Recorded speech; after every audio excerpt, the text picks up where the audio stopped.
America didn't destroy Iranian military infrastructure in one night. It destroyed it in sequence, and the sequence was the strategy. Thursday, 4:15 a.m., Khuzestan province.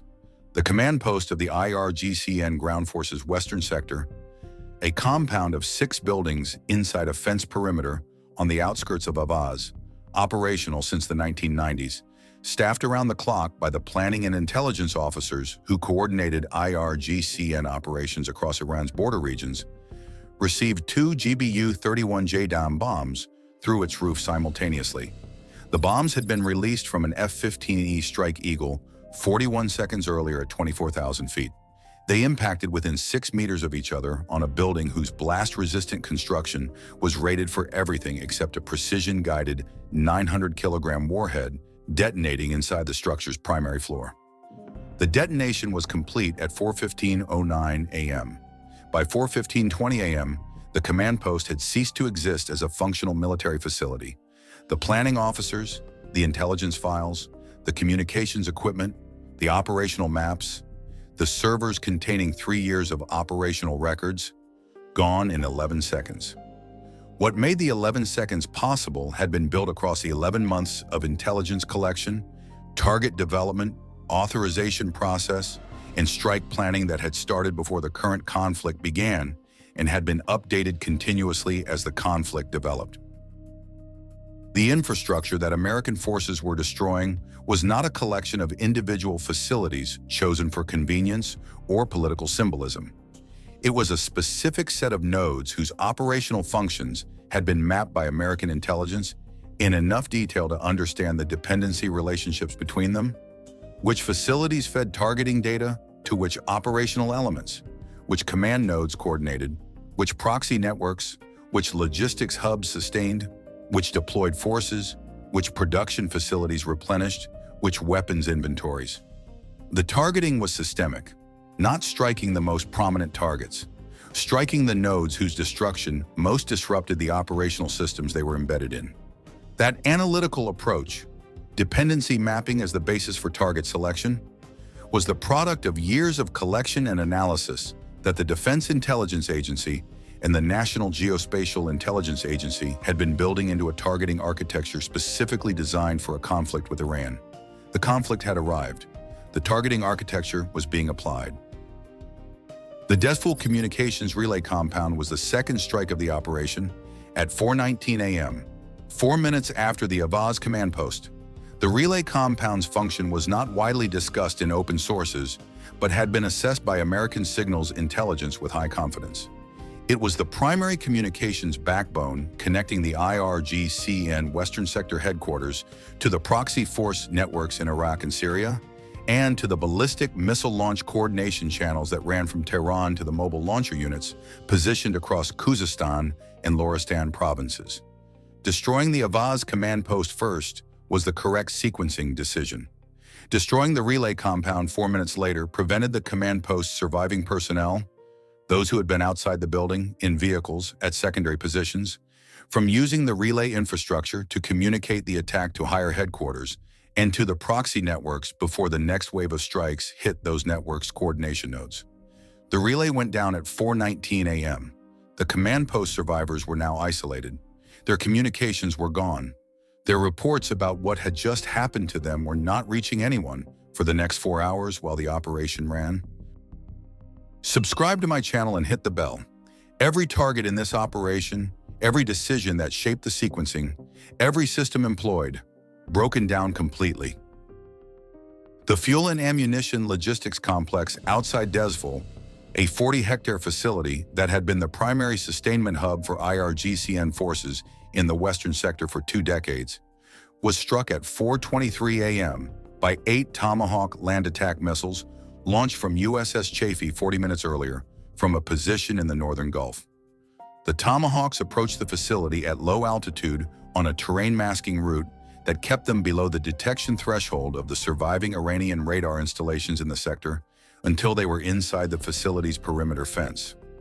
8 warheads across 8 aim points in a 12-second time-on-target window. The fuel storage tanks, 14 of them, each holding between 500,000 and 2,000 liters, of diesel and JP-8 aviation fuel, caught secondary fire from the blast of the adjacent munition storage buildings. The secondary fires burned for 19 hours. The logistics complex that had sustained IRGCN Western Sector operations for 20 years was producing a visible smoke column that reached 8,000 feet by 5:01 a.m. What's your call? Type A if the sequence dependency map approach to targeting, command post, communications relay, logistics hub was more operationally effective than simultaneous strikes would have been. Type B if simultaneous strikes would have prevented the command post survivors from any organized response. Drop your answer below. The engineering and bridging depot at Hamidiyeh, a facility that had been providing the IRGCN with the heavy engineering equipment required for obstacle construction and river crossing operations along the Karun River approaches that formed the primary geographic access route from Iraq into Iran's Western oil infrastructure, was struck at 4:31 a.m. by 4 GBU-31s from a second F-15E Strike Eagle. The facility was specifically on the target list because American planning for Iranian military operations against Gulf oil infrastructure had consistently assessed IRGCN engineering capability along the Karun approaches as a precondition for the force positioning options that would threaten the Khuzestan oil fields. Destroying the engineering depot removed the heavy bridging equipment and construction machinery that the IRGCN Western Sector had prepositioned for exactly that contingency. The removal didn't eliminate the threat to the oil fields. It removed the equipment that would have enabled the first phase of the threat's execution, pushing the threat's timeline out by the months required to source and position replacement equipment through a logistics chain that was already under the pressure of sanctions and previous strike damage.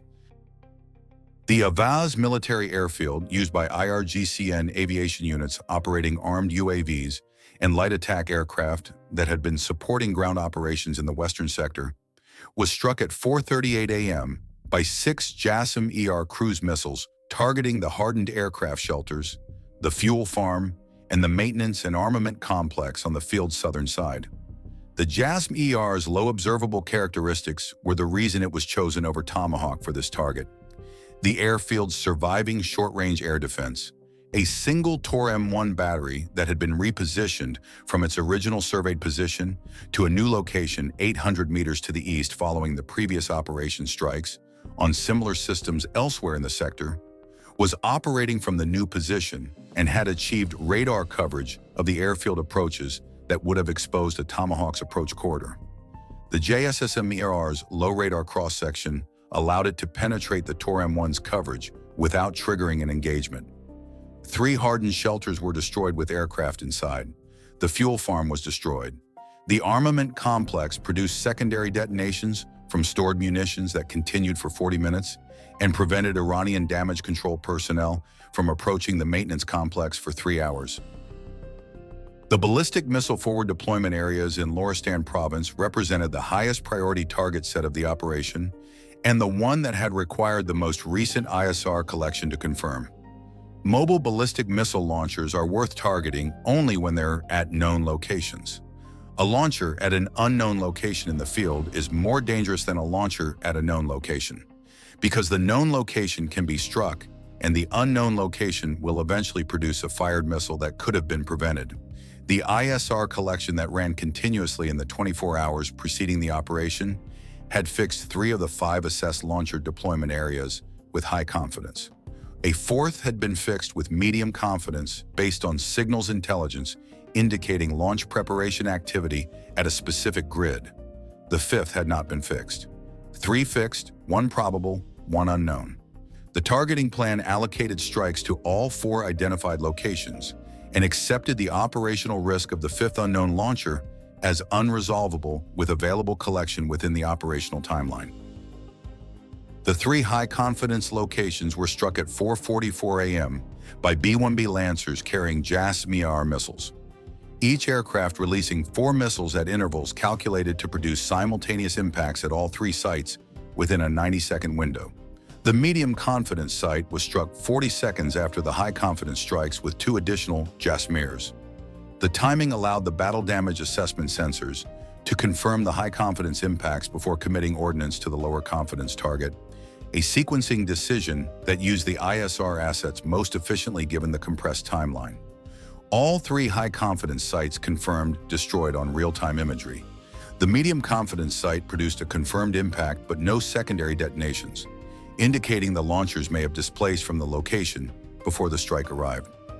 2 secondary detonations and 1 probable destroyed launcher at the medium-confidence site were the battle damage assessment's final assessment.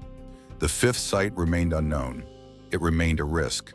The risk was accepted because the 4 sites that had been struck represented the majority of the assessed launcher deployment in the province, and the unknown 5th site was being tracked by ISR assets tasked to find it before it fired.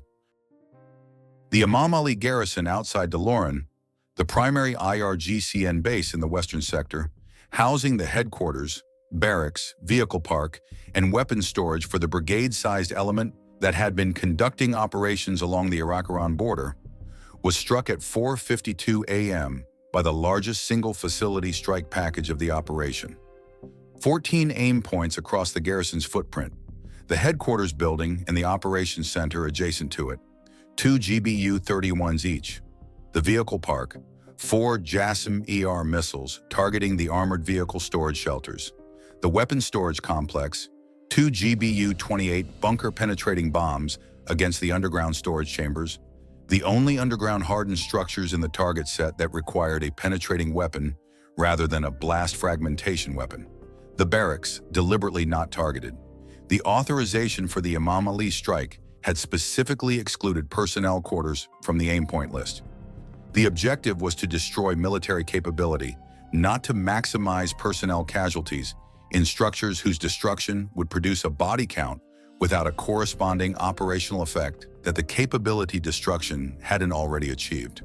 The barracks exclusion was a targeting decision that had been debated at the authorization level and had been maintained in the final strike package by the same logic that had shaped every previous targeting decision in the sequence. Strike what matters militarily, hold what doesn't. The IRGCN Electronic Warfare and Signals Intelligence Facility at Mehran, a compound that American signals intelligence had been tracking as the primary collection platform for IRGCN operations along the Iraq-Iran border, providing the enemy order of battle picture that had informed every IRGCN operation in the western sector for the preceding 3 years, was the final target of the operation's initial wave, struck at 5:01 a.m. by 4 GBU-31s that destroyed the antenna farm, the processing building, and the generator compound that powered both. Destroying the EW and SIGINT facility was the operational bookend to destroying the Ahvaz command post 56 minutes earlier. The command post had been where the intelligence product was used. The Mehran facility was where the intelligence had been collected.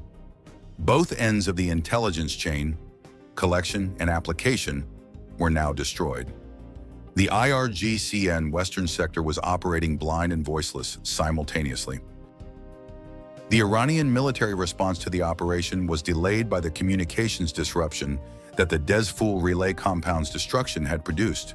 The first reports of the strike sequence to reach IRGCN headquarters in Tehran arrived not through military communications channels, which were degraded by the relay's destruction, but through civilian cellular reports from personnel near the Ahvaz and Dezful facilities who were calling family members and using commercial networks to communicate what they were seeing. The IRGCN Chief of Staff received his first notification at 5:30 a.m., 75 minutes after the Ahvaz command post was destroyed, and his first coherent operational picture at 6:45 a.m., when a military communications team reached the Dezful area and established a backup link using equipment that had been in a vehicle convoy 40 kilometers from the relay compound when it was destroyed. The 75 minutes of communications blackout and the additional 75 minutes before the coherent operational picture arrived had produced 150 minutes during which the Iranian military response was uncoordinated, delayed, and unable to direct the deployed forces in the western sector to take defensive or offensive action based on accurate understanding of what had just happened to their command infrastructure. The deployed forces, the IRGCN Western Sector's brigade elements that had been in the field when the strikes ran, responded to the communications blackout by defaulting to their standing operating procedures for communications loss, holding current positions, preserving ammunition, and awaiting restoration of communications before taking action.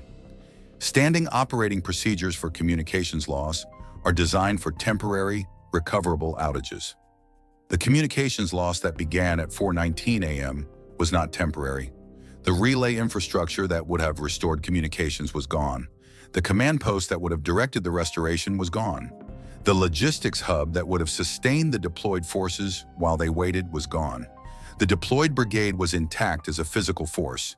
It was isolated, unsupported, and operating in a command vacuum that was not going to resolve on its own. What would you do as the IRGCN Western Sector Brigade Commander in the field at 6:01 a.m.? Your command post is gone, your logistics hub is burning, your relay is destroyed, and you've had no communications for 90 minutes? Comment your decision below. The battle damage assessment completed at 2:09 p.m.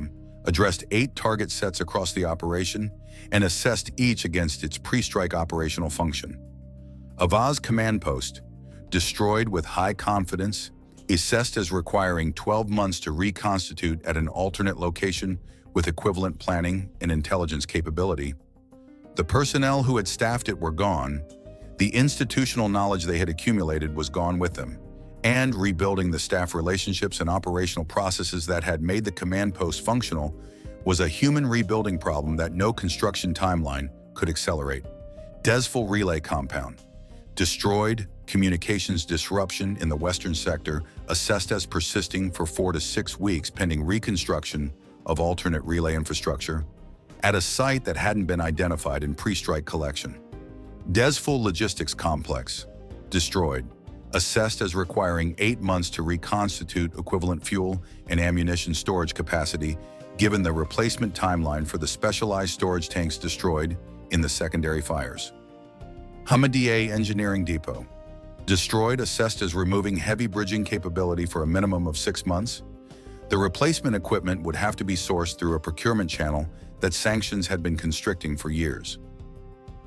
Ahvaz Military Airfield, aviation capability destroyed, ground operations unaffected, runway undamaged, a deliberate targeting choice that preserved the airfield infrastructure for potential post-conflict use while eliminating its military aviation function.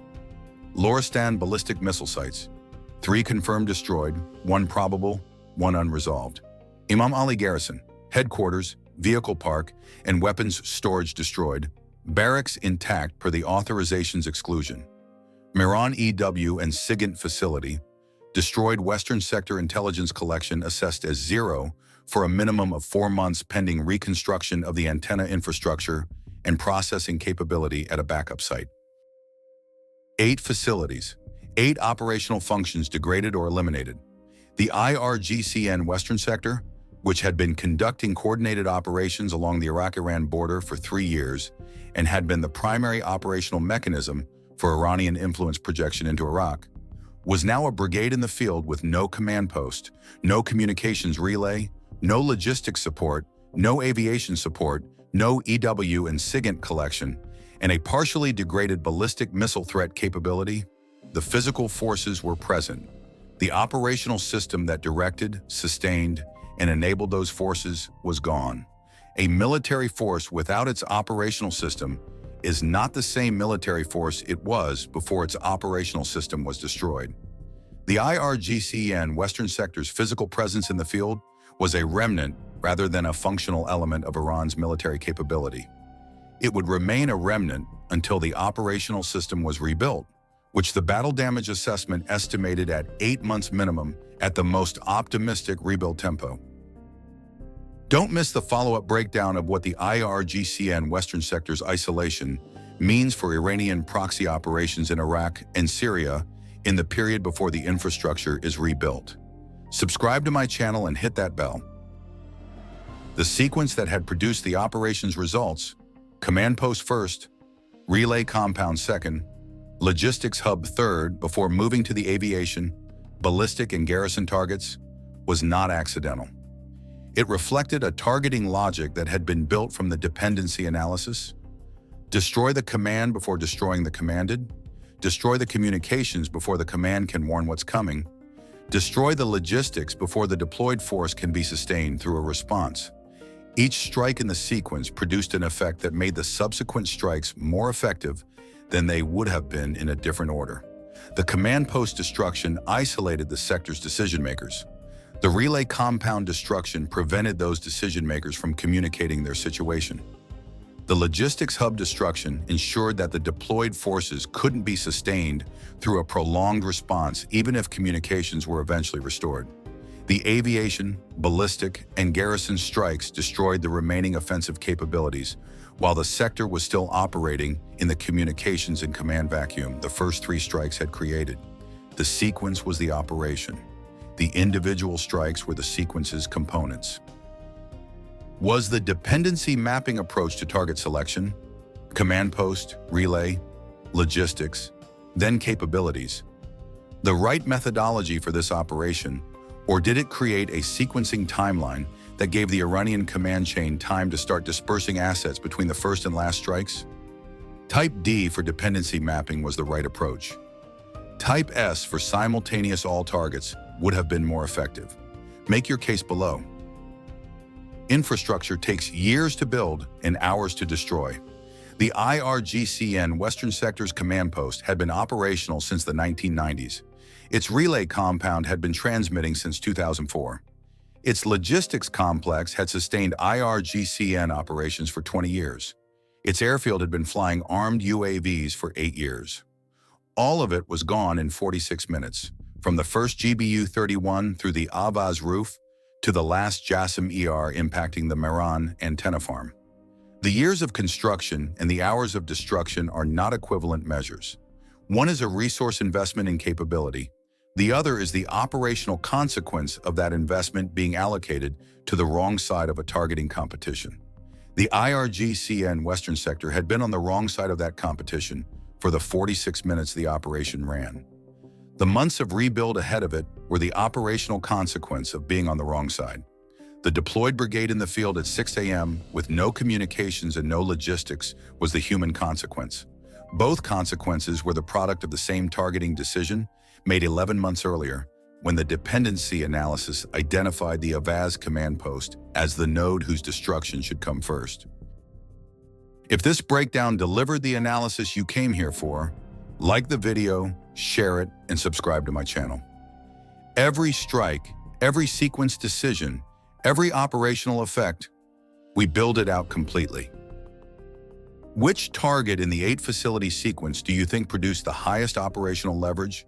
And what does the IRGCN Western Sector's isolation mean for Iranian proxy operations in Iraq and Syria in the 8 months before the infrastructure is rebuilt?